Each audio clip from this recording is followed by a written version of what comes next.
Today we will learn the electrochemistry. First of all, see what is electrochemistry.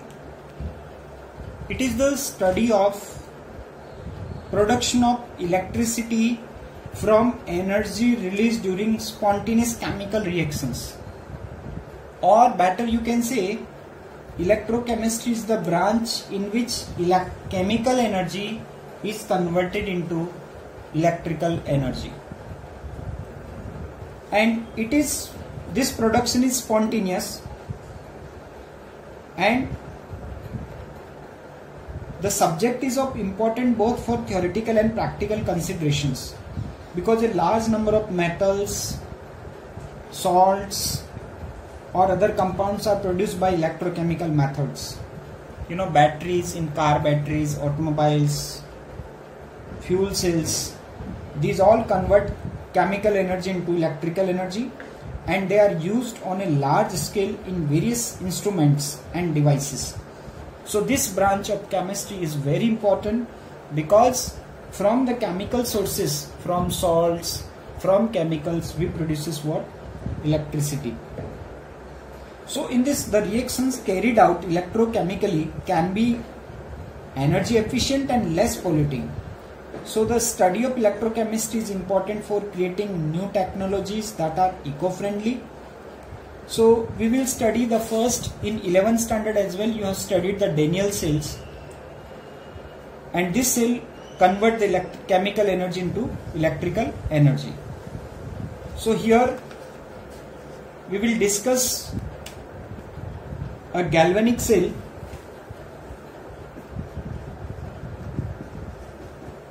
and how it works. So here you need to take two separate vessels. In one vessels you need to take a salt of zinc metal, zinc sulfate, and a simple zinc metal. In this you need to dip. In other vessels you need to take copper sulfate, and the copper metal is dipped into this. Now these two are connected by a conductor wire. These two metallic plates are connected with metal wire. Putting here, we can say, you can put here galvanometer, so that you can come to know that whether current is there or not. And these two solutions are not in contact, so a U-shaped tube is taken, which is called salt bridge.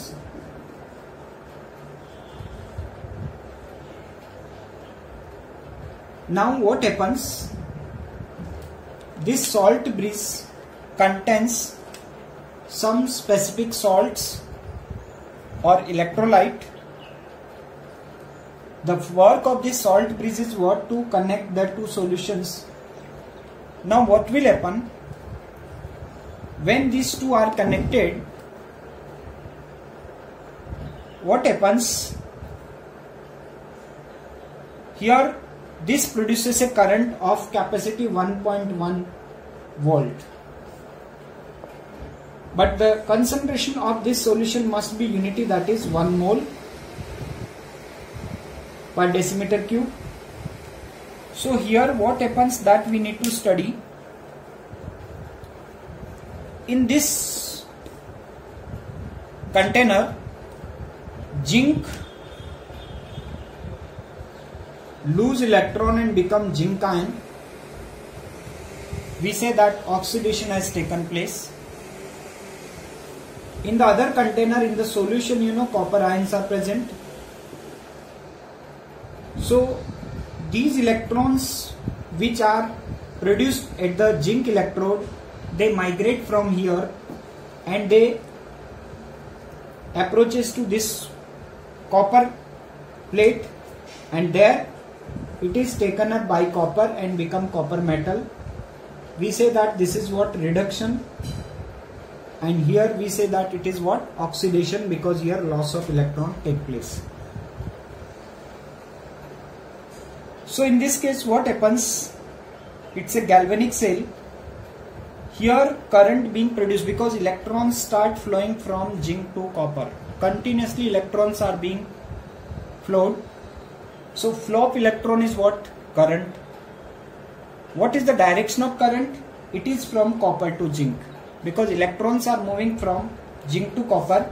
So you can say direction of current is this and electrons are moving from this to this.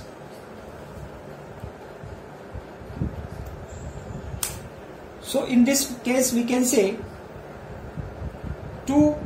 if I combine these two reactions, what should I write? Zinc is being oxidized and copper ions are reduced into copper metal. But these two reactions are taking place into different portion of the cell. This is called oxidation half cell. And this is called a reduction half cell. Because two different portion is there. One here oxidation taking place, here reduction taking place. So overall this is a redox process because oxidation and reduction both taking place. We call this redox couple. Now the copper electron may be called the reduction half cell and zinc can be called oxidation half cell. And in this way we get the current of 1.1 volt. And by this principle we can construct a number of cells by changing the metals. We can take here zinc and copper, then we can take the magnesium, copper, silver, nickel and keep on changing. We can get the different value of this current. So each half cell of this consists of a metallic electrode dipped in an electrolyte. This is electrolyte, metallic plate. This half cell. We call this as a half cell. Sometimes both the electrode dip in the same electrolyte solution. In such cases we do not require a salt bridge, but that is done mostly in the electrolytic cells where we take only one half cell. So here if we see at each electrode-electrolyte interface, here electrode, this and this is electrolyte.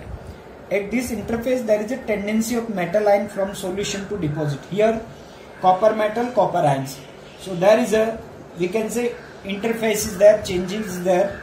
Here zinc ions in the solution and zinc metal is there. So tendency of metal ion to form from the solution to deposit on the metal electrode, trying to make it positively charged. That means there is a dynamic equilibrium. Metal want to convert into iron and iron convert into metal. At the same time, metal atom of the electrode have tendency to go into solution here. They have tendency to go and they have tendency to deposit.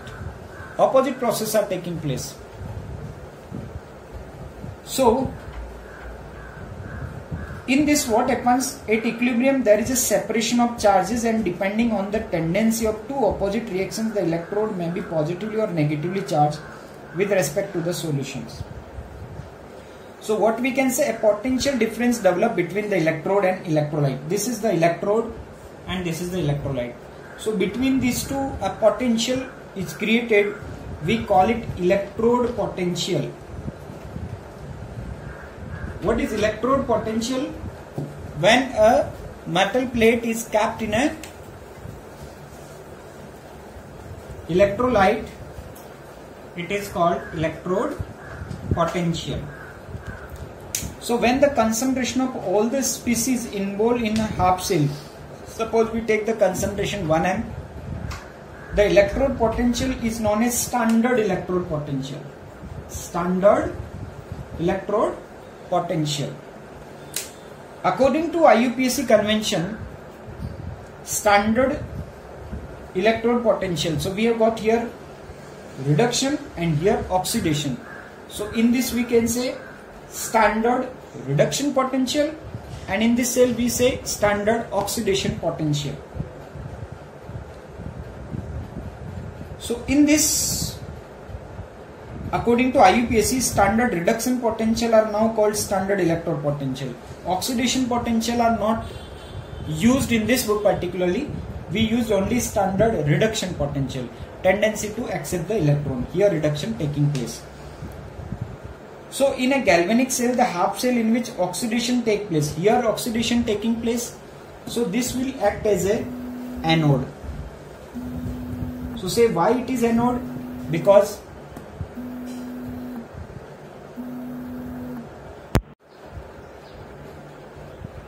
so this half cell is act as a anode and this half cell act as a cathode, because here oxidation take place and here reduction take place. In one half cell oxidation and in other half cell reduction. Now there exists a potential difference between these two electrodes, anode and cathode. There is a potential difference, means here it has tendency to lose electron, it has tendency to gain electron. So there exists a potential difference between two electrodes, and as soon as the switch is in the on position, the electrons start flowing from anode, which is negative electrode. This anode is negative and passes to the positive electrode, from negative to positive,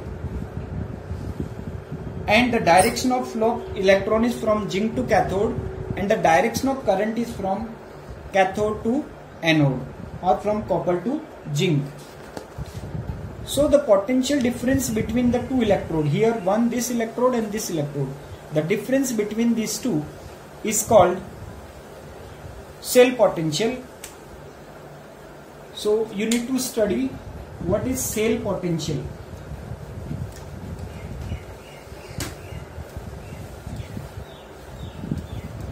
Cell potential means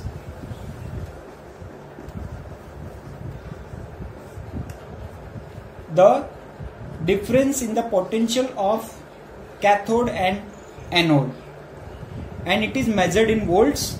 The cell potential is the difference between the electrode potential, that is reduction potential, and oxidation potential. It is called EMF, we call it E cell, or EMF when no current flow through the circuit, through the cell, there is no current, then we call it what? EMF, electromotive force. So it is now an accepted convention that we keep the anode on the left side. You need to remember this rule, we call it Lone rule. What is Lone rule? Left side oxidation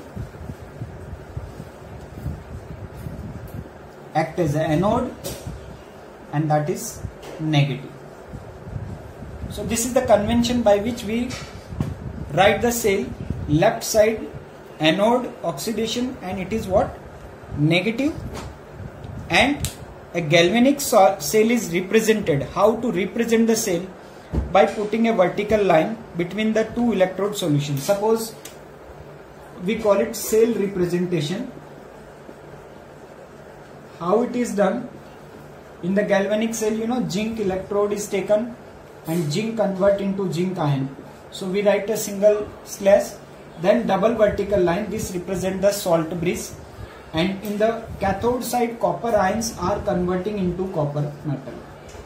Now after these ions, if any concentration is there, then you need to mention here, and here also you need to mention the concentration, right? Whatever the concentration of electrolyte, that you need to mention.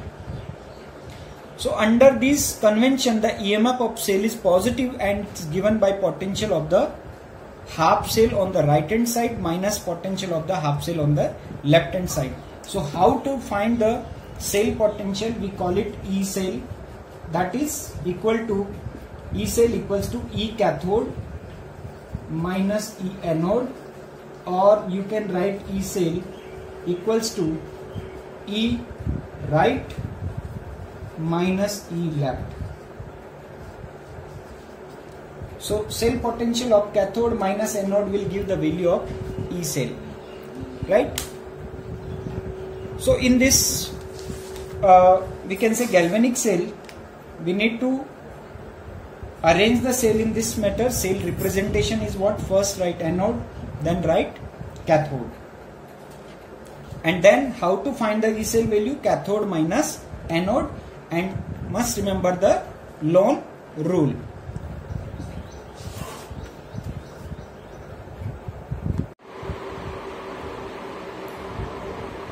Measurement of electrode potential.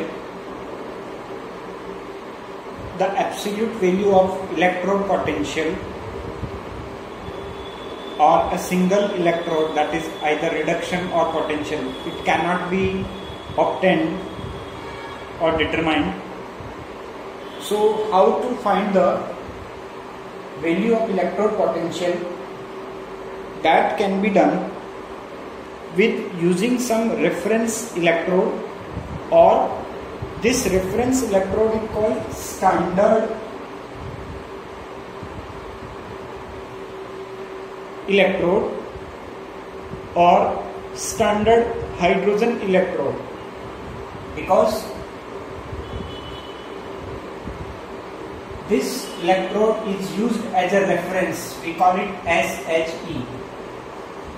Now in this SHE, the design of this electrode, if we study, in this hydrogen gas electrode, hydrogen gas at 1 bar pressure is taken into 1 m molarity HCl solution at 298 Kelvin temperature. The construction, if you see, then first of all, here one vessel is taken in which hydrogen chloride hydrochloric acid of concentration 1 m is taken, and in this a platinum foil coated with platinum black is taken as an electrode, and this is connected to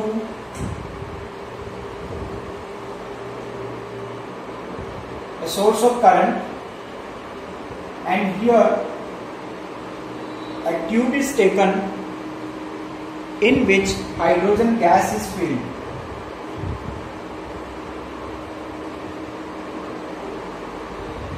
And solution of HCl is taken as a standard solution. Its molarity is 1 m, and this is taken at standard normal temperature with 298 Kelvin, and this platinum black, it is immersed in the solution. It simply acts as an inert electrode, platinum. Now hydrogen gas is filled at 1 bar pressure. So all conditions are standard: 1 m solution, 1 bar pressure, and 298 Kelvin temperature. Now it simply acts as an inert electrode, that platinum. This is the platinum coated with platinum black, and when in a cell this electrode acts as an anode, then what will happen? Because it is a reference electrode, so either it can act as an anode or it can act as a cathode.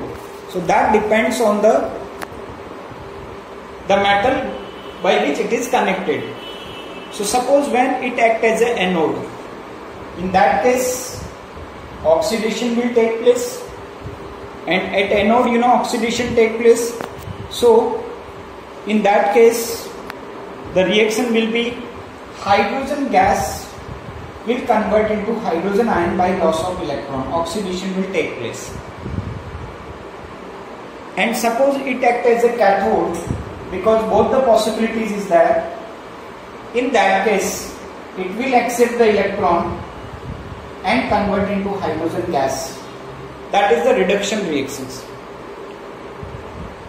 So in both the process can take place. That depends on the type of metal by which it is connected, because it acts as a half cell. Now the electrode potential of this type of standard hydrogen electrode is always taken as 0.0. It's because it's a reference electrode, so its potential, that is electrode potential, is taken at 0.0. Now to determine the potential of any electrode, a cell is set up using this electrode at one of the electrode, and second electrode is as the SHE. That means it acts as a reference. Suppose if I take magnesium or silver or nickel with this, so one will be cathode and other will be anode. So the EMF of this cell is measured, because its EMF is 0, and the other half cell which is connected with this, its EMF we can calculate. So as the EMF of cell is the sum of what? Oxidation potential and reduction potential. So what we do? We find the cell potential, and in this electrode potential of this is taken as 0, EMF of the cell, that other cell, unknown cell, will be, we can calculate because knowing the value of this. And the direction of flow of current further indicate whether oxidation take place or reduction take place, because if it's oxidation is taking place, then it will act as anode, or reduction is taking place, then it will act as a cathode. So we can say it is act as a reference electrode. Now this we can utilize to find whether it is oxidation half cell or reduction half cell, and we can find the value of other unknown cell.